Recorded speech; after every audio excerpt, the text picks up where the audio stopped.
এবং এটা কিন্তু ন্যাশনাল হার্ট ফাউন্ডেশন অত্যন্ত গুরুত্বপূর্ণ ভূমিকা রেখেছেন মানে বিভিন্ন সময়। এবং সবচেয়ে বড় ভূমিকা আমার মনে হয় যেটা রেখেছেন যে তামাকের ডাক্তারদেরকে united forum of doctors against tobacco যেটা করেছে, সেটা আমার কাছে মনে হচ্ছে যে এটা সবচেয়ে বড় কাজ হচ্ছে। মানে এটা এবং আজকে যে আপনাদেরকে আনলেন, হ্যাঁ আপনাদেরকে একজন বললেন যে আপনারা সার্টিফিকেটধারী যোদ্ধা, আমি বলবো যে এই যে সাদা কোট পরা যোদ্ধা এটা কিন্তু অনেক বড়। এটা বললেই কিন্তু একজন রোগীর পাশে গেলে বা এমনকি কারোর কাছে গেলে সার্টিফিকেটটা কি কেউ পড়তে পারলো কি পারলো না, কিন্তু আপনার সাদা এই অ্যাপ্রনটা সবাই দেখে এবং এটাকে সম্মান করে।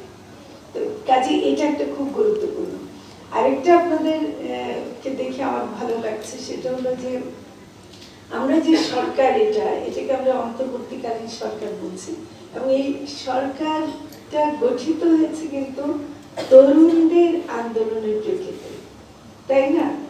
আপনাদেরই বয়সে, এমন কোনো কোনো ক্ষেত্রে কম বয়সে, তারা কিন্তু প্রাণ দিয়েছে, আহত হয়েছে। তাদেরই একটা বিশাল আন্দোলনের ফলে যখন নাকি আগের সরকার পালিয়ে গেছে বলতে পারি, পালিয়ে গেছে এবং মানে পতন হয়েছে, তখন যে সরকার গঠিত হলো তার একটা অংশ হতে পেরে এক হিসেবে ইনফ্যাক্ট সে সময় আমাদেরকে যারা নিয়েছেন সেটা কোনো রাজনৈতিক ব্যাকগ্রাউন্ডের জন্য না, বরং আমরা ছাত্রদের সাথে যুক্ত ছিলাম নানাভাবে, ছাত্রছাত্রীদের মানে কাজের সাথে, সেটার কারণে নিয়েছেন। তো ফলে আমরা ছাত্রদের দ্বারা বা আন্দোলনকারীদের দ্বারা নির্বাচিত একটা সরকার, তো সেদিক থেকে আবার আমাদের দায় আবার অনেক বেশি।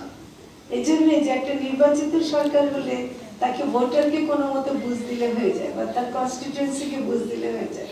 আমরা এতগুলো শহীদের রক্তের বুঝটা দেবো কাকে, আমরা এতগুলো আহত যারা হয়েছে তাদের বুঝটা দেবো কাকে? তো সেদিক থেকে আমরা যেটা দেখি যে প্রত্যেকটা উপদেষ্টা যারা আছেন তাদের মধ্যে এই একটা ব্যাপারে খুব বড় ধরনের একটা কমিটমেন্ট আছে যে আমরা এমন কিছু করব না যেটা দেশের জন্য ক্ষতি হতে পারে, এটা আমরা করতে পারবো না, এটা আমাদেরকে কেউ ক্ষমা করবে না। আমি ব্রিগেডিয়ার মালিক স্যারের কথা বলার পাশাপাশি আমি ডক্টর জাফরুল্লাহ চৌধুরীর নামও নিতে চাই এবং ডক্টর জাতীয় অধ্যাপক ডক্টর ইসলাম, আপনারা জানেন না তাদের নাম জানেন কিনা, নিশ্চয়ই জানেন। এবং এরাও কিন্তু এই ধূমপান বিরোধী বা তামাক বিরোধী আন্দোলনের কিন্তু একটা মানে শুরু করে দিয়েছেন যখন কিনা মানে অনেকে জানতো না। তো সেই জন্য আমরা আপনাদেরকে বলবো যে যারা আপনারা তরুণ তারা কিন্তু এদের কথা মনে রাখবেন, মানে একটু ওদের সম্পর্কে জানার চেষ্টা করবেন, তাহলে কিন্তু মানে অনুপ্রেরণা হবে। আর যেটা হ্যাঁ জানি সেটা, হ্যাঁ তো মানে বিজ্ঞাপনে লেখা থাকতো ধূমপায়ীদের আবেদন করার দরকার নেই, পরিষ্কার।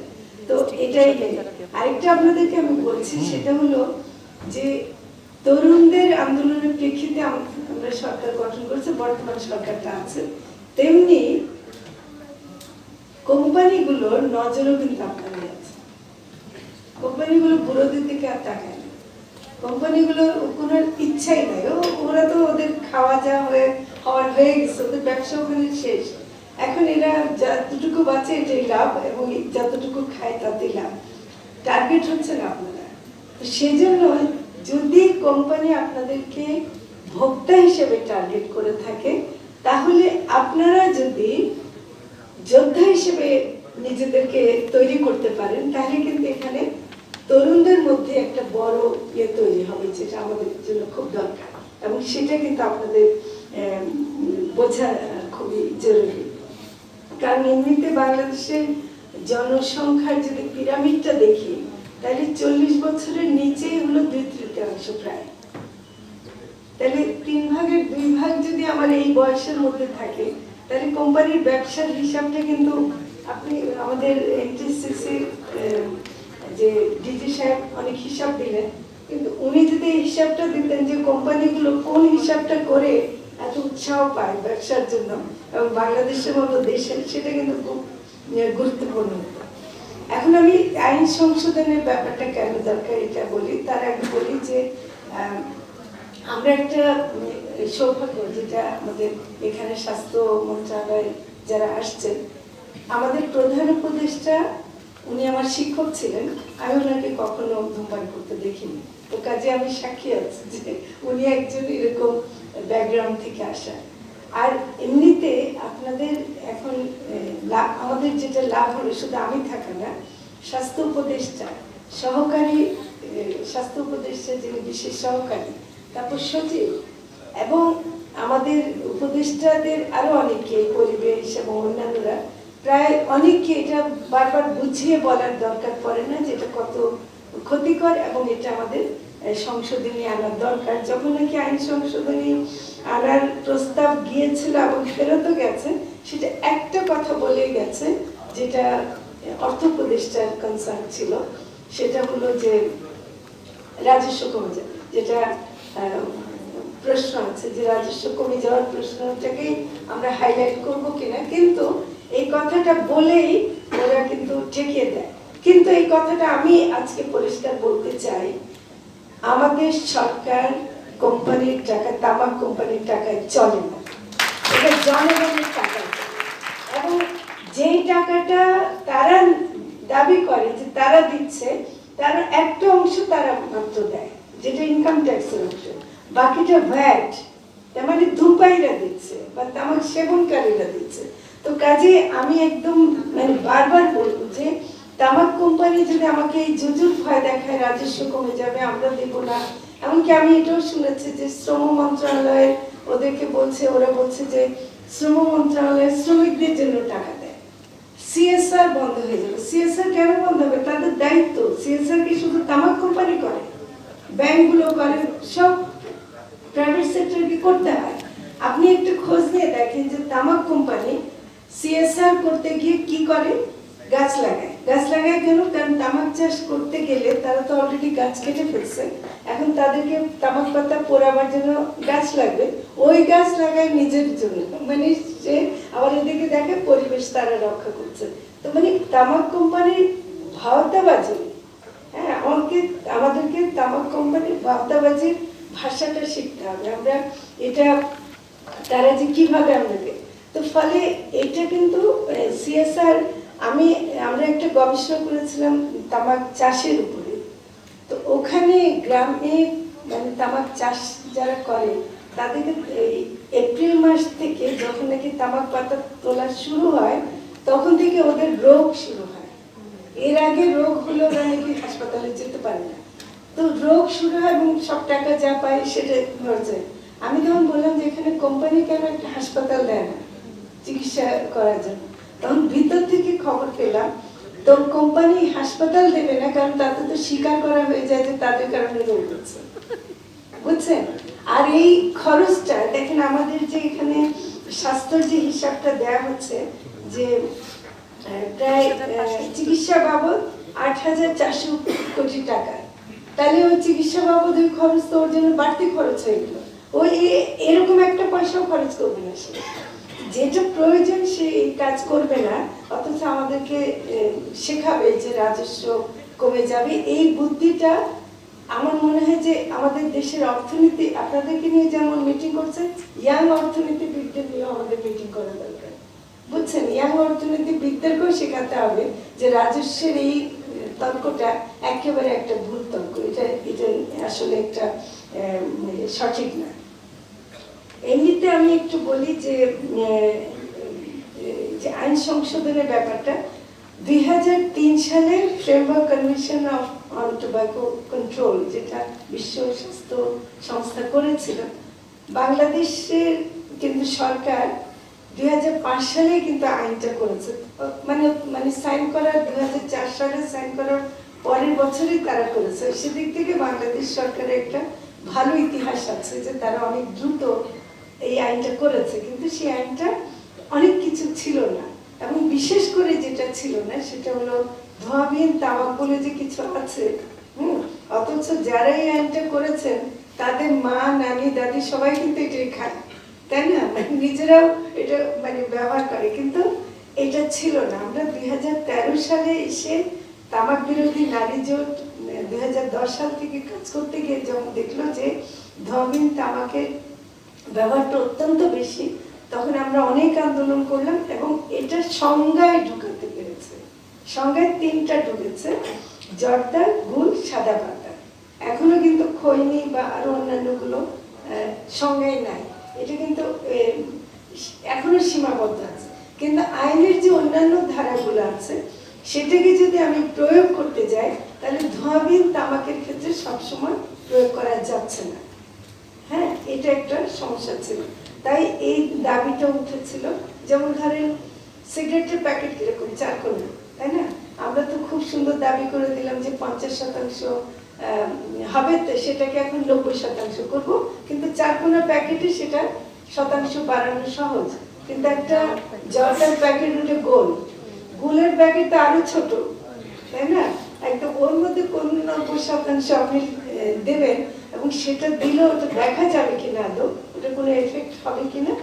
তো কাজেই এটা নিয়ে ফারহানা জামান লিজারা আছেন এবং আমরা অনেকেই কাজ করেছি, যেটা হলো প্যাকেজিংটা কেমন হবে, সেই প্যাকেজের সাইজ কেমন হবে। কারণ জর্দাগুলোর সাইজ দেখা গেছে 45 রকমের সাইজ আছে, 5 গ্রাম থেকে শুরু করে একেবারে 50 গ্রাম 100 গ্রামও আছে। বেশি ব্যবহার হয় 20 গ্রাম, 5 গ্রাম, 10 গ্রাম এগুলো ব্যবহার হয়। তো এগুলো কারণও করা হচ্ছে। আবার সিগারেটে একটা শালাকা, মানে ইয়াং ছেলে মেয়েরা তো হাতে বেশি পয়সা থাকে না, যখন খেতে চায় তখন একটা শালাকা দোকান থেকে নিয়ে কেনে। এবং যেটা আইনের মধ্যে একটা কথা আছে যে স্কুল কলেজের আশেপাশে যেন দোকানগুলো না থাকে। এগুলো তো, এই সংশোধনীগুলো তো দরকার। হ্যাঁ, আইনের ভূমিকাটা আমি কিন্তু একটু বলবো অন্যদেরকে ভেবে দেখতে। আইনের ভূমিকাটা শুধুমাত্র প্রতিরোধক না, এটা মানে প্রিভেন্টিভ। তার মানে আমি যেন তামাক সেবনটাকে বন্ধ করতে পারি, বিক্রি থেকে শুরু করে, উৎপাদন থেকে শুরু করে, ভোগ থেকে শুরু করে সব জায়গায় যেন আমরা এটাকে প্রিভেন্ট করতে পারি। আর যারা শাস্তিমূলক দু একটা ধারা আছে ওটা দিয়ে আসলে যা হয় হবে, কিন্তু শাস্তিমূলক ধারাটাই মূল কথা না আর কি।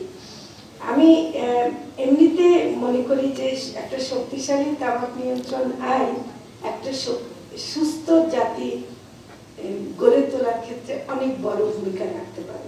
এটা কিন্তু আমরা সবাই বুঝি, কিন্তু এটা আমরা করি না। আমরা কেন জানি, মানে তামাকের ব্যাপারে যেন প্রমাণ করতে হবে। আমি ওই কথাটা খুব পছন্দ করছি, আমাকে প্রমাণ করতে হবে কেন, রাজস্ব কমবে না, বাড়বে না, এই রোগ হবে না, ওই রোগ। তামাক যে ক্ষতি করে প্রমাণের বেশি দরকার আছে? আপনি কয়েকটা সিগারেট খান না, খুশখুশ করে কাশতে শুরু করবেন। এবং যেটা হলো, আমি একটু আমার মন্ত্রণালয়ের কথা বলি, আমার খুব দুঃখ লাগে। মৎস্য প্রাণী সম্পদ মন্ত্রণালয় বললে আমার মনে হয় যে আমি এটার সাথে খুব যুক্ত মানুষ না মন্ত্রণালয় হিসেবে, কিন্তু আসলে অনেক যুক্ত। কারণ এই যে আমরা বলি তামাকের কারণে পরিবেশ ধ্বংস হয়, সেটার মধ্যে পরিবেশের অংশ হিসেবে আসলে অনেকে বোঝেন না যে মাছ, পানি যখন নষ্ট হয়, এটা যখন পানিতে চলে যায় তখন মাছও কিন্তু ধ্বংস হয়ে যায় এবং এইগুলো আমরা খেলে আবার আমরাও আক্রান্ত হতে পারি। কাজে মাছের উপরে, এমনকি যারা গরু ছাগল পালন করে তাদেরও কিন্তু খুব কষ্ট হয়। কারণ আমি আগেও বলেছি যে গরু বুদ্ধিমান আছে, অন্তত তামাক পাতা খায় না, কিন্তু তার খাদ্যটা তো বন্ধ হয়ে যায়, খাদ্যের সোর্স তো ওই এলাকায় আর থাকে না। তো এইগুলো কিন্তু আমাদেরকে খুব মনে রাখতে হবে কি। আমি তামাকজনিত কারণে যে মৃত্যুগুলো, আমি মনে করি এটা কি মৃত্যু আমি বলতে রাজি না, এগুলো আসলে হত্যাকাণ্ড। আমরা জেনে শুনে এই হত্যাটা হতে দিচ্ছি। আমরা এখানে আইন দিয়ে অনেক কিছু বলতে পারবো না, এটা পারবো না, ওটা করতে পারবো না, এত কিছু বলছি, কিন্তু আলটিমেটলি যদি বলি প্রিভেন্টেবল ডেথ, তার মানে কি আমি যেটা মৃত্যু হওয়ার কথা না সেটা যখন ঘটছে সেটা কি হত্যাকাণ্ড না? তাহলে এটা তামাকজনিত মৃত্যু আসলে একটা হত্যাকাণ্ড, এটা আর অন্য কিছু হিসেবে বলা যাবে না।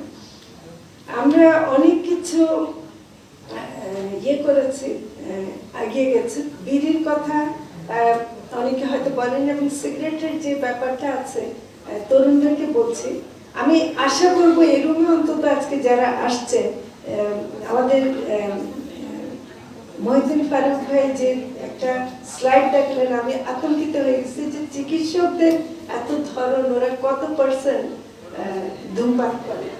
হ্যাঁ, আমার মনে হয় জর্দাগুল বলে নারী চিকিৎসকদের মধ্যে অনেক, ঠিক না?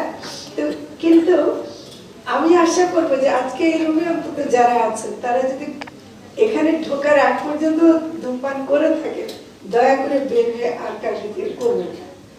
আশা করতে পারি। হ্যাঁ, মেয়েরা মাথা নাচছে, ছেলেরা খুব একটা মাথা নাচছে। এটা কিন্তু আমার মনে হয় যে একটা আমাদের ভিতর থেকে আসার বিষয় আছে, এটা আমাদের ভিতর থেকে না আসলে আমরা করতে পারবো না। আমি একটু বলি যে আমরা গ্রামে দাইমাদের সাথে কাজ করি যখন, ওরা কিন্তু খুব পান আর জর্দা খায়, এবং আমরা তাদেরকে যখন বলছি আপনি যখন বাচ্চা প্রসব করাবার জন্য, কারণ একেবারে মহিলাটার কাছে সেবা দিতে হয়, তাহলে তখন অন্তত খায় না। কিন্তু আজকাল দেখি যে দাইমারা সতর্ক হয়েছে এবং তারা ওই গর্ভবতী মেয়েদেরকেও এটা বলা শুরু করেছে। তো কাজে এই ধরনের সব লেভেলের আমরা যদি করতে পারি, সেটা আমরা খুব ইয়ে করবো। আমার ডাক্তারদের ক্ষেত্রে একটু যেটা ইয়ে লাগে যে আসলে আপনাদেরকে উদ্বুদ্ধ করার জন্য বহু সিনেমা আছে। উত্তম কুমারের সিনেমা দেখলে দেখবেন যে খুব ভালো ডাক্তার উনি, এবং সিগারেট খেয়ে খেয়ে উনি একটা রোগ নিয়ে ভাবছেন যে কি করে চিকিৎসা করবেন, এবং ওইটা দিকে আমরা মুগ্ধ হচ্ছে। এবং এরকম কিন্তু অনেকগুলো সিনেমাগুলোতে এগুলো কিন্তু আসলে প্রচারের একটা বড় একটা জায়গা, এটা ওরা করেছে। তো আমি আজকে আর বেশি কিছু বলবো না। আমার লাংয়ের ডাক্তারের কথা শুনতে শুনতে মনে হচ্ছে, যেমন ক্যান্সারের, যেমন সোহেল ভাইটা তো শুনলাম সার্বিক, তারপর মহিউদ্দিন ফারুক ভাইটা শুনলাম ক্যান্সার কেন্দ্রিক, তারপর লাংয়ের ডাক্তার। যদি আমরা, আমার মনে হয় একজন গাইনোকোলজিস্ট আনতাম বা প্রত্যেকটা স্পেশালাইজড ডক্টর আনতাম, প্রত্যেকেই মনে হয় নিজ নিজ ক্ষেত্রে কত ক্ষতি এটা আমি বলতাম, এবং এত ক্ষতি করে এটা। তো সেদিক থেকে আমি মনে করি যে কোনো অবস্থাতে তামাক থাকা উচিত না। আমাদের এই জাতিকে, সুস্থ জাতি, যারা তরুণ প্রজন্মরা একটা নতুন বাংলাদেশ দিয়েছে, সেটা একটা তামাক মুক্ত প্রজন্ম যদি হতে পারে, তাহলে আমরা খুব খুশি হব। এবং আশা করি যে এই ক্ষেত্রে আপনারা তরুণ ডাক্তার, মানে চিকিৎসকরা এই বড় একটা ভূমিকা রাখবেন। ধন্যবাদ। প্রধানমন্ত্রীর বক্তব্যে তামাক নিয়ন্ত্রণ আইনের দুর্বলতা, তামাক নিয়ন্ত্রণ আইনের রাজস্ব আদায় এবং কোম্পানির সূক্ষ্ম পরিচালনা এবং কৌশলগুলো তুলে ধরার জন্য ধন্যবাদ জানাচ্ছি ফরিদা আক্তার, মাননীয় উপদেষ্টা, মৎস্য ও পানি সম্পদ মন্ত্রণালয়। এবার সভাপতির বক্তব্য এবং ধন্যবাদ জ্ঞাপন উপস্থাপন করবেন অধ্যাপক ডক্টর ফজিলাতুন্নেসা।